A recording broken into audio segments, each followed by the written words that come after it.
మనసుకి బాగా బాధ అనిపించి మాట్లాడాల్సిన మాటలు ఇవన్నీ కూడా ఈరోజు నేను మాట్లాడాల్సి వస్తుందని నేను అనుకోవట్లేదు. కానీ అలాంటి సిచ్యువేషన్ ఈరోజు వచ్చింది.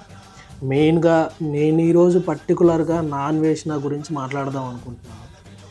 ఎందుకు అనంటే అతను మాట్లాడిన విధానం, అతను చూపించిన శైలి, ముఖ్యంగా మేము దేవుడిగా భావించే గరికపాటి గారి మీద అతను మాట్లాడిన విధానం, హిందూ ధర్మం మీద అతను మాట్లాడిన విధానం, సీతాదేవి మీద అతను మాట్లాడిన విధానం, హిందువుల మీద అతను మాట్లాడిన విధానం, గోమాత మీద అతను మాట్లాడిన విధానం, జంతువుల మీద అతను మాట్లాడిన విధానం, ఇవన్నీ చూసుకొని అతను ఏమి చూసుకొని దేనికి విర్రవీగుతున్నాడో అదంతా కూడా అతని పతనం మొదలైంది.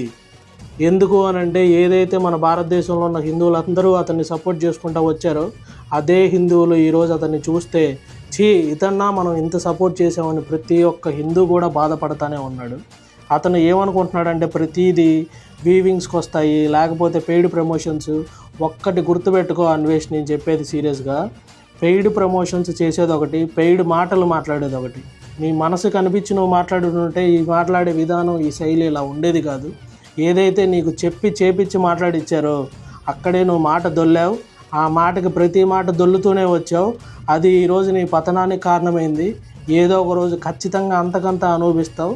నీకు నిజంగా ధైర్యం ఉండి నువ్వు ఒక హిందువు అని నువ్వు నమ్మితే నువ్వు ఒక్కసారి మన భారతదేశానికి వచ్చి చూడు, నీ పరిస్థితి ఏందో నీకు అర్థమై ఉండేది. నీకు ఎంత గుండె ధైర్యం ఉంది అని అంటే నువ్వు కానీ ఇదే మాటలు కానీ నువ్వు హిందీలో కానీ మాట్లాడి ఉండుంటే, అదే లారెన్స్ బిష్నోయ్కి కానీ ఈ మాటలు అర్థమై ఉండుంటే ఇంత ధైర్యంగా నువ్వు మాట్లాడేవాడివి కాదు.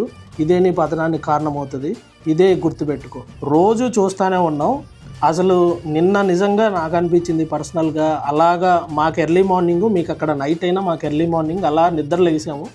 నేను నిజం చెప్పాలంటే అతన్ని ఫస్ట్లో ఈ నాన్ వేషణ అనే ఛానల్ చూసి మన తెలుగోడు, మన భారతీయుడు ఇలా ప్రపంచవ్యాప్తంగా తిరుగుతున్నాడు, నలుగురిలో ఒక పేరు తెచ్చుకున్నాడు అని నేను కూడా ఒక ఇనిషియల్గా అతన్ని మోటివేషన్గా ఫీల్ అయిన ఇన్సిడెంట్ ఉంది.